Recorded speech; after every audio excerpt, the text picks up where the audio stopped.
جی محترمہ، اب کہاں لے کے جا رہی ہیں آپ؟ آج کا کیا معاملہ ہے؟ جی آج کا معاملہ وہی ظاہر ہے ہمارا بڑا پاپولر سیگمنٹ اور بہت انٹینس سیگمنٹ، جس کے اندر ہم بہت علمی اور ادبی بات ضرور کرتے ہیں اور ایک اپنے عالم کو بٹھا کے ہم ان سے پوری اوتھینٹسٹی کے ساتھ ذکر کرتے ہیں اور بات کرتے ہیں۔ آپ بھی ہمارے محمد ایوب خان صاحب سے کوئی بھی سوال کر سکتے ہیں، ہمارے کانٹیکٹ انفارمیشن آپ کے سامنے ہے۔ آپ ہمیں سوالات لکھ کے بھیجیے، ہم اپنے آپ کی زبان بن کے ان سے ضرور آپ کا نام لے کے وہ سوالات شامل کریں گے۔ جی ہاں، تو چلتے ہیں ہمارے نیکسٹ سیگمنٹ صراط مستقیم کی طرف۔ اعوذ باللہ من الشیطان الرجیم، بسم اللہ الرحمن الرحیم۔ خواتین و حضرات، سامعین و ناظرین، آپ کی خدمت میں ایک بار پھر کامران خان، آپ کا اپنا ہوسٹ، آپ کے اپنے پروگرام جی ہاں رحمت رمضان کے سیگمنٹ صراط المستقیم presented by Studio 4, a concept by one and only one ہائبہ Khan میں خیر مقدم کرتا ہے۔ آج بھی ایک نئے موضوع کے ساتھ ہم حاضر ہوئے ہیں۔ ہمارے درمیان میں حسب سابق حسب روایت ہمارے اپنے جانے مانے پہچانے جناب محمد ایوب خان صاحب تشریف فرما ہیں۔ ایوب بھائی السلام علیکم اینڈ ویلکم۔ وعلیکم السلام، بہت بہت شکریہ۔ میں دیکھ رہا ہوں کہ آپ آج کل جو ہے سوٹ ووٹ ذرا نہیں پہن رہے ہیں، آپ نے ذرا کچھ تبدیلی کی ہے اپنے لباس میں؟ یہاں میں ایک ماڈریٹ آدمی ہوں، سوٹ بھی پہنتا ہوں، شلوار قمیض بھی پہنتا ہوں، جاگنگ سوٹ بھی پہنتا ہوں، جو جس طرح دنیا میں تمام انسان رہتے ہیں اسی طرح کے میں کپڑے پہنتا ہوں۔ جی ہاں، بہت اچھی بات ہے، بالکل۔ خواتین حضرات، آج کا جو موضوع ہے وہ میں دیکھنے میں تو وہ موضوع جو کہ ہر روز جس کا دن میں کئی بار ذکر ہوتا ہے، اس کی اعلان بھی ہوتا ہے، اس کی دعوت بھی دی جا رہی ہوتی ہے، اور ہم بات بھی بہت کرتے ہیں، تقلید بھی بہت کرتے ہیں اور تنقید بھی کرتے ہیں ان لوگوں پہ جو اس پہ عمل پیرا نہیں ہے۔ جی ہاں، یعنی آج کا موضوع نماز، جس کو ہم صلاح بھی کہتے ہیں عربی میں، اور قرآن میں اس کا جگہ جگہ ذکر آیا۔ اس کے بارے میں بہت زیادہ بات، کیونکہ اچھا دو چیزیں ہیں، ایک تو یہ کہ وہ موضوعات جو کہ بہت ہی سینسٹیو ہیں اس پہ بھی ہم بات کرتے ہیں اسٹوڈیو 4 والے، اور وہ موضوعات بھی جو بالکل عام ہیں، ہر گھر میں موضوع گفتگو ہیں، لیکن اس پہ بھی بات کرتے ہیں کہ دیکھیں اور جانیں کہ صحیح طریقے کیا ہیں۔ تو ہمارے درمیان میں محمد ایوب خان صاحب تشریف فرمائیں۔ ایوب بھائی، آپ کیا کہتے ہیں؟ قرآن نماز کو کس نظر سے دیکھتا ہے اور اس کے بارے میں کس طریقے سے بات کی جاتی ہے؟ نماز کا طریقہ جو سب سے اہم ہے، کیونکہ میں جیسا کہ حنفی گھرانے میں پیدا ہوا، یعنی جو ہمارا جو معاشرہ ہے، آپ نے دیکھا پاکستان اور انڈیا کے جو لوگ ہیں وہ جس طرح سے نماز پڑھتے ہیں وہ کہا جاتا ہے کہ یہ حنفی طریقے نماز ہے۔ اب سب سے اہم بات یہ ہے کہ ہمیں قرآن مجید وہ ایک تو تھوڑا سا ہمیں کامن سینس یوز کرنا چاہیے۔ جو ہمارے ہاتھ میں جو قرآن مجید ہے اور اللہ تعالیٰ کا کلام ہے جو حضور پاک صلی اللہ علیہ وآلہ وسلم پہ نازل کیا، اس کا جو اوریجن ہے وہ مکہ ہے، اور لینگویج بھی وہی ہے، آپ دیکھیں عربک اس کے اندر۔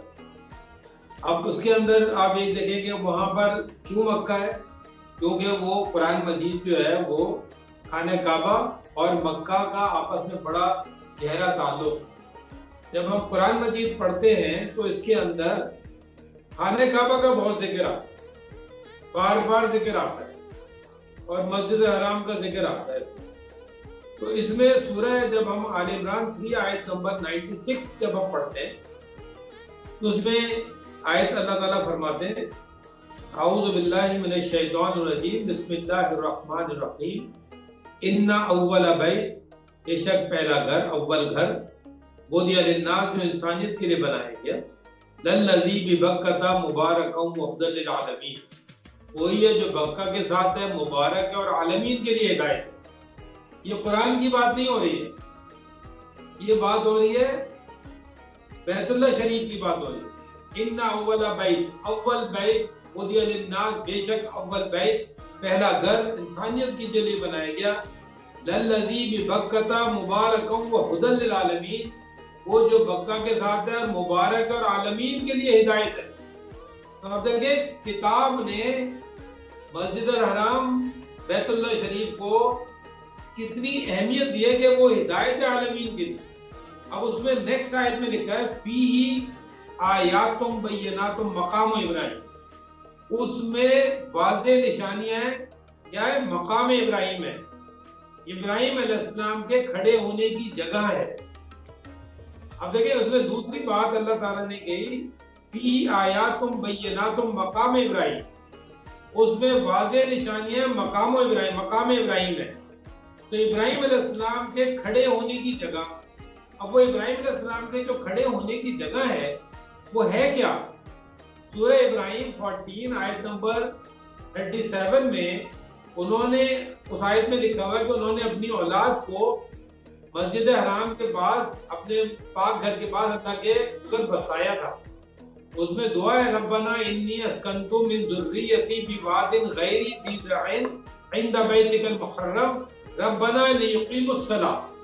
انہوں نے ایک دعا کی اللہ تعالیٰ سے کہ اے میرے رب، اے ہمارے رب، میں اپنی ذریت کو بسا رہا ہوں، سکونت دے رہا ہوں تیرے پاک گھر کے نزدیک. ربنا لیقیموا الصلاۃ، تاکہ وہ صلاۃ قائم کریں. فاجعل افئدۃ من الناس تہوی الیہم، بس بنا دے لوگوں کو، دلوں کو خواہش مند طرف ان کی، لعلہم یشکرون، تاکہ وہ شکر گزار بنے. تو اس کا مقصد کہ وارزقھم من الثمرات لعلہم یشکرون، اور ان کو رزق ثمرات سے تاکہ وہ شکر گزار بنے. تو اب یہ ابراہیم سورہ ابراہیم 14 آیت نمبر 37 میں انہوں نے اپنی ذریت کو خانہ کعبہ کے نزدیک بسایا اور یہ کہا کہ تاکہ وہ صلاۃ قائم کریں. تو مقام ابراہیم، اور انہوں نے اپنی اولاد کو وہاں بسایا. پھر انہوں نے اگلی آیت میں دعا کی 40 نمبر آیت میں ربی جعلنی مقیم الصلاۃ، اے میرے رب مجھے صلاۃ پہ کھڑے ہونے والا بنا دے. مقیم اور مقام ذرا غور کریں، ان کا روٹ ورڈ بھی سیم ہے. مقیم انہوں نے کہا مجھے صلاۃ پہ کھڑے ہونے والا بنا دے. ربی جعلنی مقیم الصلاۃ ومن ذریتی، اور میری ذریت کو بھی صلاۃ قائم کرنے والا بنا دے. ربنا وتقبل دعا، میرے رب تو میری دعا قبول کر لے. تو جو میں نے پہلی آیت پڑھی تھی سورہ آل عمران 3 کی، اس میں اول گھر خانہ کعبہ، اور قرآن مجید میں مسجد الحرام بیت اللہ شریف کا بہت ذکر ہے، اور اسی سے عمرے کا بھی ذکر ہے، اسی سے حج کا بھی ذکر ہے، اور وہاں پر صلاۃ کا بھی ذکر ہے. اب یہ سمجھانا، میں یہ کسی تفصیل سے میں کیوں بات کر رہا ہوں، کیونکہ ابراہیم علیہ السلام کے ساتھ نماز جڑی ہوئی ہے، اور انہوں نے اپنی ذریت کو مکہ میں بسایا تھا، اور مکہ کے اندر انہوں نے صلاۃ ان کی ذریت میں قائم کی، اور ابراہیم علیہ السلام نے صلاۃ قائم کی. اور سورہ بقرہ 2 آیت نمبر 124 میں اللہ تعالیٰ نے کہا وَإِذِ ابْتَلَىٰ إِبْرَاهِيمَ رَبُّهُ بِكَلِمَاتٍ فَأَتَمَّهُنَّ، کہ جب ابراہیم کو اس کے رب نے کلمات سے آزمایا اور اس نے اس کو پورا کر دکھایا، قَالَ إِنِّي جَاعِلُكَ لِلنَّاسِ إِمَامًا، کہا کہ میں بے شک تجھ کو انسانیت کا امام بناتا ہوں. تو ابراہیم علیہ السلام نے پوچھا قَالَ وَمِن ذُرِّيَّتِي، کیا میری ذریت میں سے بنائیں گے امام؟ اللہ نے کہا قَالَ لَا يَنَالُ عَهْدِ الظَّالِمِينَ، کہا میرا عہد ظالموں کو نہیں پہنچے گا. اس کا مقصد کیا ہو گیا کہ اللہ تعالیٰ نے ابراہیم علیہ السلام کو ہماری صلاۃ کے لیے امام بنایا، ہمارے مذہبی عقائد کے لیے امام بنایا، ہماری ہدایت کے لیے ان کو امام بنایا. تو یہ بات سمجھنا اس لیے بہت ضروری ہے کہ سورہ آل عمران کی آیت نمبر 68 میں لکھا ہوا ہے ان اول الناس بابراہیم، بے شک لوگوں میں سے ابراہیم کے قریب ترین وہ لوگ ہیں للذین تبعوہ، جن لوگوں نے ابراہیم کی اتباع کی. اور آگے لکھا ہے وحاسن نبی، اور اس نبی کی اتباع کی. کس نبی کی؟ حضور پاک صلی اللہ علیہ وسلم کی. یعنی اس آیت میں یہ لکھا ہوا ہے کہ ابراہیم کے قریب وہ لوگ ہیں جنہوں نے ابراہیم کی اتباع کی، اور پھر حاضر نبی یعنی محمد صلی اللہ علیہ وسلم کی اتباع کی، اس نبی کی اتباع کی. والذین آمنوا، اور وہ لوگ جو ایمان لائے تھے ابراہیم علیہ السلام کے ساتھ اور تمام پیغمبروں کے ساتھ ہر زمانے میں جو ایمان لائے تھے، ان کی اتباع کی، یعنی جو وہ نماز قائم کر رہے تھے ان کی اتباع کی، کیونکہ انہوں نے اپنی ذریت کو وہاں پہ بسایا تھا کعبہ، خانہ کعبہ کے نزدیک، بیت اللہ شریف کے نزدیک، تاکہ وہ صلاۃ قائم کریں. تو یہ صلاۃ جو قائم کی ابراہیم علیہ السلام نے قائم کی، تمام پیغمبروں نے، ان کی اولادوں میں پیغمبر تھے اور باقی تمام پیغمبروں نے صلاۃ قائم کی. اور یہ سورہ انبیاء 21 آیت نمبر 73 میں لکھا ہوا ہے کہ اللہ تعالیٰ نے فرمایا وَجَعَلْنَاهُمْ أَئِمَّةً يَهْدُونَ بِأَمْرِنَا، اور ہم نے امام بنا دیا تمام انبیاء کو. اللہ تعالیٰ کہہ رہا ہے یَهْدُونَ بِأَمْرِنَا، وہ ہدایت کرتے تھے ہمارے آرڈر سے. وَأَوْحَيْنَا إِلَيْهِمْ فِعْلَ الْخَيْرَاتِ، اور ہم نے وحی کی ان کی طرف اچھے کاموں کی. وَإِقَامَةَ الصَّلَاةِ، اور صلاۃ قائم کرنے کی ہم نے وحی کر دی. اللہ تعالیٰ کہہ رہا ہے کہ تمام انبیاء کو. تو یہ میں سمجھانے چاہ رہا ہوں کہ ابراہیم علیہ السلام اور نبی کریم صلی اللہ علیہ وآلہ وسلم یہ نماز ایک ہی تھی، کیونکہ وہ ان کی ذریت میں سے تھے. محمد صلی اللہ علیہ وسلم کی پیدائش سے پہلے نماز قائم تھی، کیونکہ ابراہیم علیہ السلام کی ذریت میں وہ ہیں. تو نماز جب وہاں پہ قائم تھی تو اللہ تعالیٰ نے ہمیں یہ کہا سورہ بقرہ 2 آیت نمبر 125 میں وَإِذْ جَعَلْنَا الْبَيْتَ مَثَابَةً لِلنَّاسِ وَأَمْنًا، اور جب ہم نے بنا دیا بیت کو یعنی خانہ کعبہ کو مَثَابَةً لِلنَّاسِ وَأَمْنًا، ثواب کی جگہ، لوگوں کے لیے اور امن کی جگہ. وَاتَّخِذُوا مِن مَّقَامِ إِبْرَاهِيمَ مُصَلًّى، اور تم مقام ابراہیم سے مصلی لے لو. یعنی ہم نے مقام ابراہیم کون سا ہے؟ جو وہاں پہ نماز متواتر قائم سنت ہے، جو متواتر سنت ہے. خانہ کعبہ کے اندر امام جو کھڑے ہیں تمام انبیاء امام تھے، نبی اور ابراہیم علیہ السلام امام تھے، تمام انبیاء امام تھے، حضور پاک صلی اللہ علیہ وسلم امام تھے. تو یہ جو امامت تھے وہ کھڑے ہوئے یہ مقام ابراہیم ہے، کیونکہ ابراہیم علیہ السلام کو اللہ تعالیٰ نے کہا ملت ابیکم ابراہیم، یہ مذہب ہے تمہارے باپ ابراہیم کا. اور اس آیت میں جو 3 کی میں نے سورہ آل عمران 3 آیت نمبر 68 پڑھی تھی، اس میں یہ لکھا ہوا ہے کہ وہ ابراہیم کے نزدیک قریب ترین وہ لوگ ہیں جنہوں نے ابراہیم کی اتباع کی، وہ حاضر نبی اور اس نبی کی اتباع کی، والذین آمنوا، اور تو ایمان والوں کی اتباع کی. کون ایمان والے؟ جو ہر زمانے میں انبیاء کے ساتھ ایمان لائے، انہوں نے صلاۃ قائم کی. تو مومنین جو تھے. میرا یہ سمجھانے کا مقصد یہ ہے کہ یہ ساری تمہید جو میں نے قرآن کی آیات سے باندھی ہے، اس کا صرف ایک ہی مقصد ہے کہ جو نماز کا طریقہ خانہ کعبہ میں متواتر اسٹیبلش ہے وہ اللہ تعالیٰ نے کرایا ہوا ہے. کیونکہ اللہ نے یہ کہا ہے ان اول بیت وضع للناس للذی ببکۃ مبارکا وہدی للعالمین، بے شک پہلا گھر جو انسانیت کی ہدایت کے لیے بنایا گیا وہی ہے جو مکہ کے ساتھ ہے، مبارک ہے اور عالمین کے لیے ہدایت ہے. اب یہ آیات جب کسی کے سامنے آ جائیں تو کیا وہ اس مسجد کے اندر جو طواف ہو رہے ہیں ساتھ، یعنی جو طواف ہو رہا ہے وہاں پہ اینٹی کلاک وائز، تو کیا وہ کلاک وائز شروع کر دے گا؟ نہیں. اسی طرح سے جو وہاں پہ صلاۃ قائم ہو رہی ہے 2 رکعت فرض صبح، تو کیا وہ اپنی مرضی سے 3 کر دے گا؟ نہیں. کیا وہ 4 کے ظہر فرض جو ہو رہے ہیں وہ کیا 4 کی جگہ 3 کر دے گا؟ نہیں. یا 2 کر دے گا؟ اپنی مرضی نہیں کر سکتا وہ. اسی طرح عصر کی وہاں پہ جماعت ہوتی ہے، مغرب کی جماعت ہوتی ہے، عشاء کی جماعت ہوتی ہے، وہ تمام جماعت سے جو نماز ہو رہی ہے یہ سب متواتر سنت ہے انبیاء کرام کی. اور خانہ کعبہ کے اندر اللہ تعالیٰ نے اس کو پریزرو کیا ہوا ہے اور ہمیں اس سنت کو فالو کرنا چاہیے، اس طریقے کو فالو کرنا چاہیے جو کہ طریقہ عرب کا نہیں ہے، یہ اللہ تعالیٰ کے انبیاء کا طریقہ ہے. جو وہ رفع یدین سے نماز پڑھ رہے ہیں یہ ان کا انبیاء کا طریقہ ہے. اور آپ یہ ذرا دیکھ لیجیے گا کہ کبھی بھی آپ کو مکہ کے اندر وہاں کا جو رہنے والا جو مقامی ہے وہ ہماری طرح نماز نہیں پڑھتا کہ یہ حنفی طریقے سے میں نماز پڑھوں گا. یہ حنفی طریقے سے وہ لوگ پڑھیں گے جو ہزاروں سالوں سے اس گھر کو قریب جا نہیں سکے، جن کو ٹریولنگ، جن کو پتہ نہیں تھا کہ وہاں پہ کیا ہو رہا ہے. اب ہم نے ان لوگوں کو تھوڑی فالو کرنا ہے جن کو پتہ ہی نہیں تھا کہ وہاں کیا ہو رہا ہے. ہم تو خود اب آئی وٹنس ہیں، تو ہمیں اپنے آئی وٹنس ہونے کے اوپر ہمیں اگر شک ہو رہا ہے اور ہم دوسرا طریقہ فالو کر رہے ہیں تو اس کا مطلب یہ ہو گیا کہ اگر ان کے پاس کمیونیکیشن گیپ تھا، ان کے پاس انفارمیشن کا گیپ تھا 1000 سال پہلے، ہمارے پاس یہ گیپ نہیں ہے، ہمیں پتہ ہے کہ وہاں کیا ہو رہا ہے. اگر انڈیا کے لوگوں کے پاس اس ٹائم جب انہوں نے اسلام قبول کیا تو ان کے پاس نہیں پتا تھا مکہ میں ایگزیکٹ کیا ہو رہا ہے یا قرآن مجید میں کیا لکھا ہوا. اگر ان کو، کیونکہ قرآن مجید کی پرنٹنگ بہت لیٹر سٹیج پہ بڑھنے شروع ہوئی، ترجمے بہت لیٹر سٹیج پہ ہوئے، تو جیسے جیسے اس کی پرنٹنگ اور ترجمے اور آہستہ آہستہ جیسے جیسے نالج دنیا میں بڑھ رہی ہے، آج تک کے سائنسدان کہاں سے کہاں پہنچ گیا ہے. تو کیا ہم جتنے مسلمان ہیں جو پڑھے لکھے ہیں کیا وہ آگے نہیں بڑھیں گے کیا سوچ کے حساب سے؟ تو آج میرے جیسا انسان جو ہے وہ جو کہ کوئی بہت مطلب ہر تمام زندگی کام کر رہا ہے، تمام کتاب پڑھتا ہے، ہر طرح کی چیزیں پڑھتا ہے، اس کو قرآن مجید پڑھ کے کیوں سمجھ میں آ جاتا ہے؟ اس کا مقصد یہ ہے کہ ایکسپوجر بڑھتا جائے گا آپ کا، جیسے جیسے ایکسپوجر بڑھتا جائے گا، نالج بڑھتی جائے گی، آپ کی انٹلیکٹ بڑھتی جائے گی، تو آپ کو اس کتاب کے اندر سے بہت سی چیزیں سمجھ میں آنا شروع ہو جائیں گی۔ یہ بڑی کامن سینس کی بات ہے۔ تو یہ میں سمجھانے چاہ رہا ہوں کہ جو طریقہ ہے وہ وہی ہے رفع یدین کے ساتھ، دوسرا کوئی طریقہ نہیں ہے کہ یہ حنفی طریقہ ہو گیا، یہ فلاں طریقہ ہو گیا، جو شیعوں نے بالکل چھوڑ کے اپنے ایک الگ طریقہ بنا لیا ہے، ہمارے ماں باپ نے، والدین، آبا و اجداد نے حنفی طریقہ بنا لیا ہے، کوئی اور طریقے سے کوئی ہاتھ چھوڑ کے یوں کھڑا ہوا ہے، کوئی یوں کر رہا ہے۔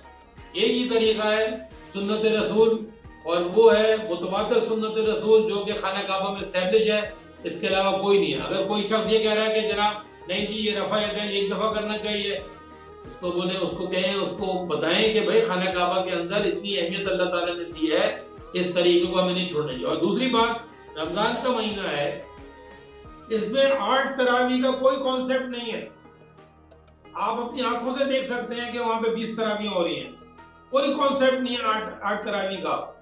20 تراویح ہیں جو خانہ کعبہ میں اسٹیبلش ہیں، اور ان 20 تراویح کو ہی پڑھنا چاہیے ہمیں، کوئی 8 تراویح کا کانسیپٹ نہیں ہے۔ یہ بات سمجھنا بہت ضروری ہے۔ جیسے میں نے بتایا فجر کی 2 رکعات ہے تو 2 ہی ہیں، اس کو ہم 10 نہیں کر سکتے۔ اسی طرح سے تراویح جو ہے وہ 20 تراویح ہیں، 20 ہی پڑھنی چاہیے ہمیں۔ یہ تفرقہ ہمیں نہیں پھیلانا چاہیے کہ 8 پڑھیں یا نماز جو ہے حنفی، یہ تفرقہ ہے، حنفی طریقے سے پڑھیں۔ کیوں پڑھیں ہم؟ یہ اہل تشیع کی طرح پڑھیں، کیوں پڑھیں ہم؟ ہمیں کوئی ان کے وہاں پہ جو لوگ وہاں پر نماز قائم کر رہے ہیں، ہم اس طریقوں کو اس لیے کریں گے کیونکہ وہ انبیاء کا طریقہ وہاں پر قائم ہے، جو اللہ تعالیٰ کا گھر ہے، جس کی اللہ تعالیٰ نے حفاظت کی ہوئی۔ اور یہی وجہ ہے کہ آپ دیکھ لیں مسجد نبوی کے اندر بھی رفع یدین سے نماز ہو رہی ہے اور 20 تراویح ہو رہی ہیں۔ تو مسجد نبوی میں 20 تراویح ہو رہی ہیں، خانہ کعبہ میں 20 تراویح ہو رہی ہیں۔ اب ہم 8 تراویح جو ہیں اپنی مطلب ڈھونڈتے پھر رہے ہیں کہ 8 تراویح پڑھیں گے، تو یہ سب کانسیپٹ ہے، یہ ڈیویشن ہے، اور ہمیں اپنی اصلاح کرنا۔ میں یہ نہیں کہہ رہا کسی کو بھی کہ یہ گناہ ہے، یہ بات میں نہیں کہہ رہا ہوں۔ میں یہ کہہ رہا ہوں کہ جو اگر آپ نے امت مسلمہ میں یونٹی رکھنی ہے، اپنے آپ کو تفرقوں سے دور کرنا ہے، تو آپ کو ایک ہی طریقہ فالو کرنا چاہیے، جو متواتر طریقہ ہے، جو خانہ کعبہ میں اسٹیبلش ہے، اس کو فالو کرنا چاہیے۔ وہ 20 تراویح کرنی چاہیے، وہی نمازوں کا طریقہ ہونا چاہیے، وہ رفع یدین کا طریقہ ہونا چاہیے۔ یہ میرا آپ کو بتاؤ، اور وتر بھی وہی ہونی چاہیے، وتر بھی، کیونکہ وہاں پر وتر ہوتے ہیں، 2 ہوتے ہیں، سلام پھیرتے ہیں، پھر ایک وتر پڑھتے ہیں، سیم وتر ہونے چاہیے۔ کوئی دوسرا طریقہ اڈاپٹ نہیں کرنا چاہیے ہمیں، جو کہ مسجد حرام کا طریقہ ہے وہ اڈاپٹ کرنا چاہیے۔ اور اس سے متعلق اگر کسی آدمی کو کوئی بھی کتابیں اگر اس کو ملتی ہیں، کوئی بھی روایت کی، بخاری شریف ہو، صحیح مسلم ہو، صحیح بخاری شریف میں تو کوئی دوسرا طریقہ ہی کوئی نہیں دکھا سکتا، اس میں تو طریقہ ہی ایک ہی لکھا ہوا رفع یدین کے ساتھ، پوری بخاری شریف میں ایک ہی طریقہ لکھا ہوا، رفع یدین کا طریقہ لکھا ہے، بس کوئی دوسرا طریقہ نہیں ہے۔ اس کا میں سمجھانا چاہ رہا ہوں کہ کیونکہ اب دیکھیں میں بات وہ کر رہا ہوں کہ جو خانہ کعبہ میں اسٹیبلش ہے، اور 1150 سال پہلے امام بخاری نے وہ طریقہ وہاں سے لکھا، اور وہ اپنے جا کے اپنے بخارا میں، رشیا میں، جہاں کے رہنے والے تھے، انہوں نے وہاں پہ اس کو لکھ کر چلے گئے دنیا سے، وہاں کے لوگوں نے پڑھا، اس کو اڈاپٹ کیا۔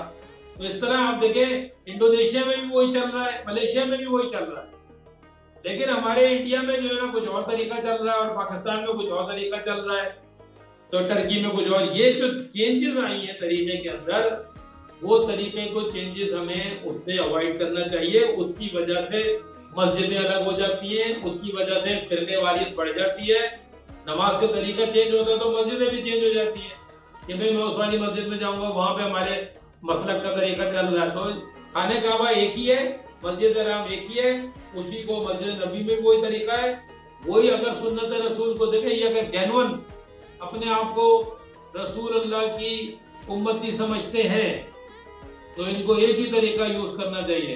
اگر انہوں نے اس کے بعد کے اماموں کے نام سے طریقے پکڑے ہوئے تو پھر رسول صلی اللہ علیہ وسلم کے نام کو خواہ مخواہ میں آپ بدنام نہ کریں۔ کیونکہ اگر آپ رسول کے نام کی بات کر رہے ہیں تو وہاں پہ تو یہ طریقہ چل رہا ہے، مسجد نبی میں بھی یہ چل رہا ہے، خانہ کعبہ اور مسجد حرام میں بھی یہ چل رہا ہے. تو اگر فرض کیا، میں فار ایگزامپل بات کر رہا ہوں کہ اگر کہیں اور کمیونیکیشن گیپ تھا جس کی وجہ سے طریقے تبدیل ہوئے تو کیا ہم اس کو فالو کریں گے؟ مثال کے طور پہ یہ قرآن مجید، میرے پاس جو قرآن مجید ہے اس کا جو ٹیکسٹ ہے، پوری دنیا کے اندر 95% ٹیکسٹ یہی والا چلتا ہے پوری دنیا میں، خانہ کعبہ سمیت. مکہ کے اندر جو عربک ٹیکسٹ ہے، یعنی جو ورڈز لکھے ہوئے ہیں وہ ورڈز اور وہی ورڈز ہمارے پاس موجود ہیں.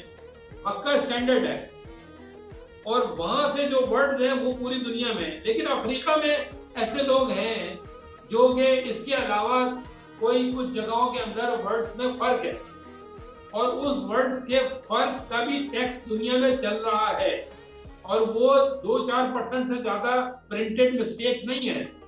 یعنی اس کتاب کی جب پرنٹنگ دنیا میں ہوئی تو پرنٹنگ کرتے کرتے افریقہ میں جو یہ کتاب سے پہنچی تو اس کے اندر، یعنی اس زمانے میں خطاطی کرنے کی وجہ سے، پراپر نظام نہ ہونے کی وجہ سے، تو ان کے اندر ایک ڈفرنس وہاں پہ چل رہا ہے، اس کے اندر ورڈ کے اندر ڈفرنس ہے.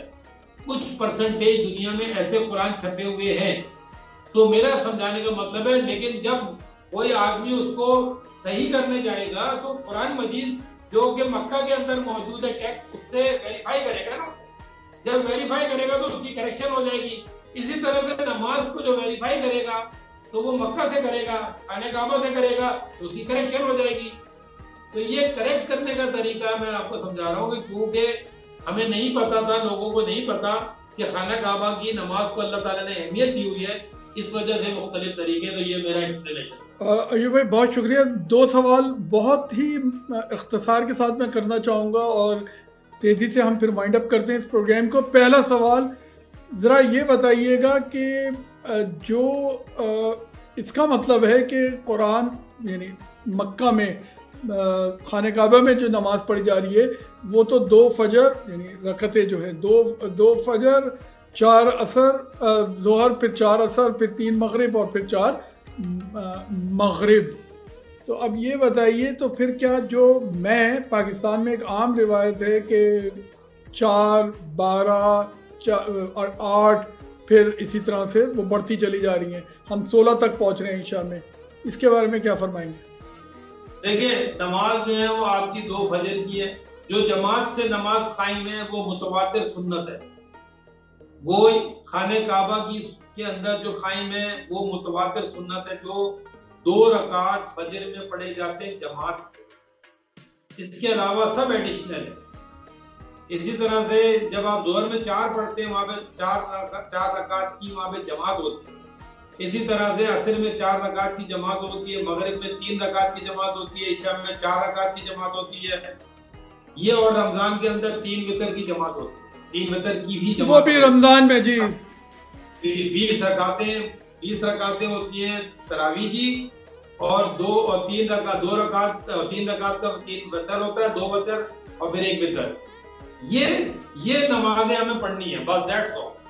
یہ خانہ کعبہ کے اندر موجود ہے، یہ ہمیں پڑھنی ہے. اس کے علاوہ جو بھی ایڈیشنل پڑھیں گے یہ ہم نے اپنی مطلب ایک طرح سے اس کے لیے پڑھ رہے ہیں کہ اللہ تعالیٰ سے مدد کے لیے، اللہ تعالیٰ سے یا خوش کرنے کے لیے.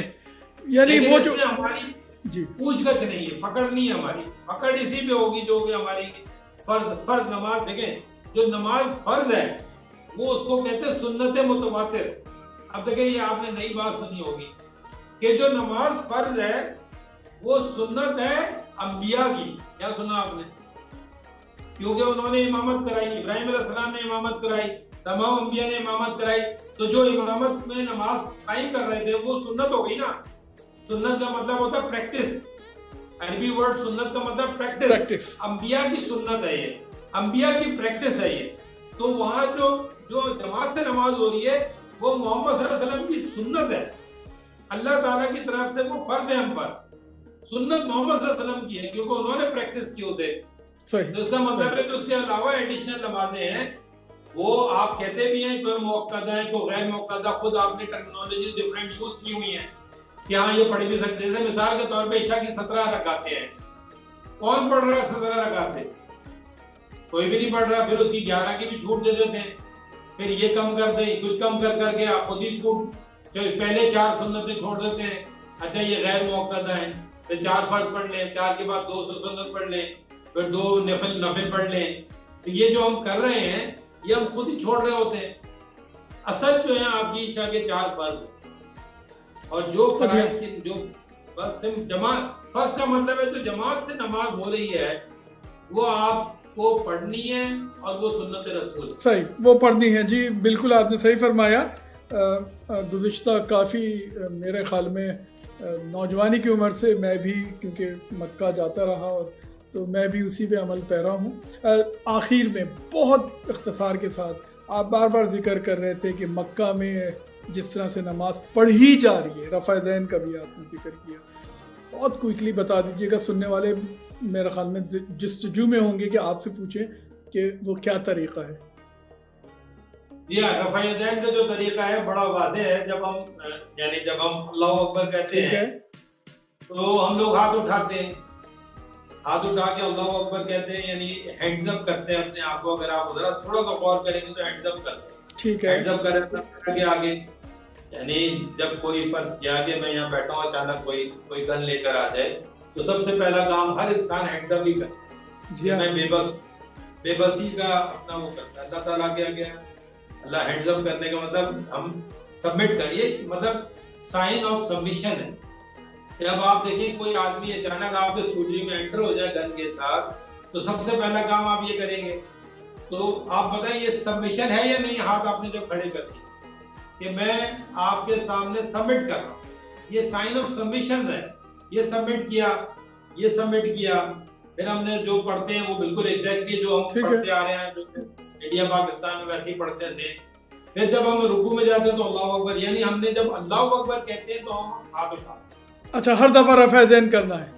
ہاں رفع، ہاتھوں کو اٹھانا، رفع کا مطلب اٹھانا، یدین کا مطلب 2 ہاتھ، یدین 2 ہاتھ، رفع یدین اٹھاؤ 2 ہاتھوں کو، رفع کیا 2 ہاتھوں کو اٹھا لیا، رفع یدین سے کہتے ہیں.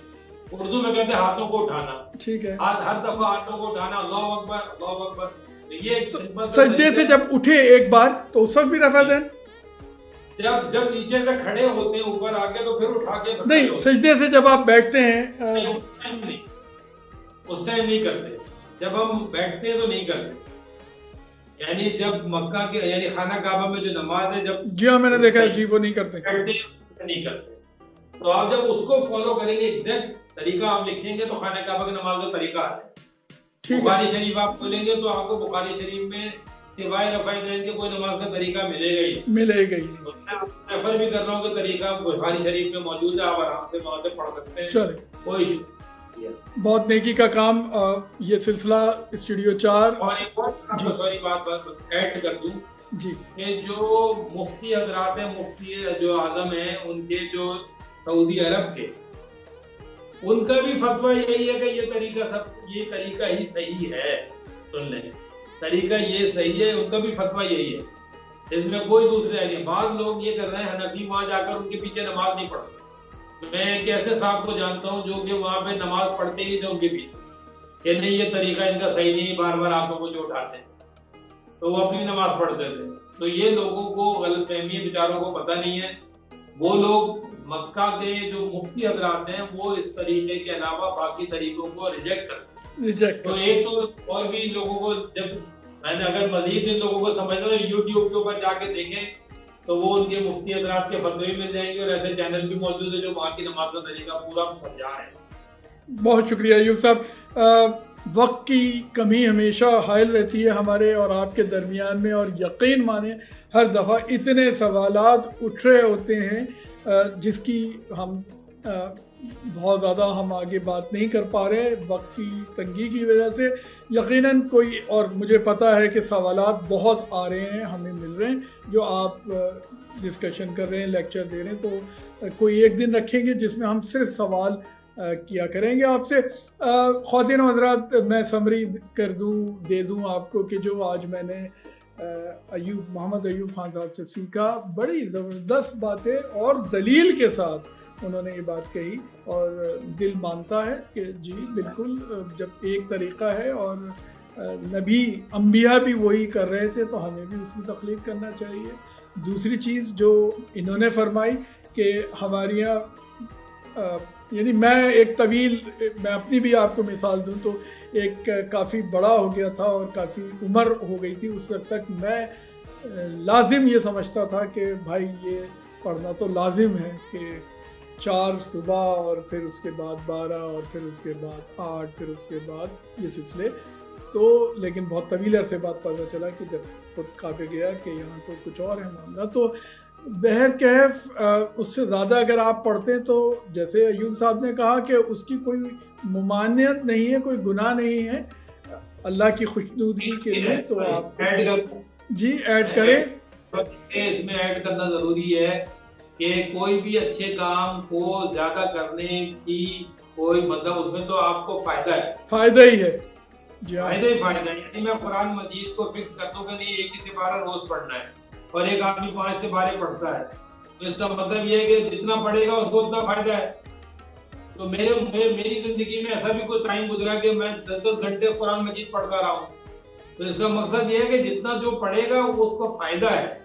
لیکن جو ضرورت کی بات ہو رہی ہے جو ایک ٹائمنگ کے حساب سے تو وہ یہ ہے. جی بہت شکریہ ایوب صاحب. اپنے پروگرام کو ہم یہاں پر اختتام کی طرف لے کے جاتے ہیں.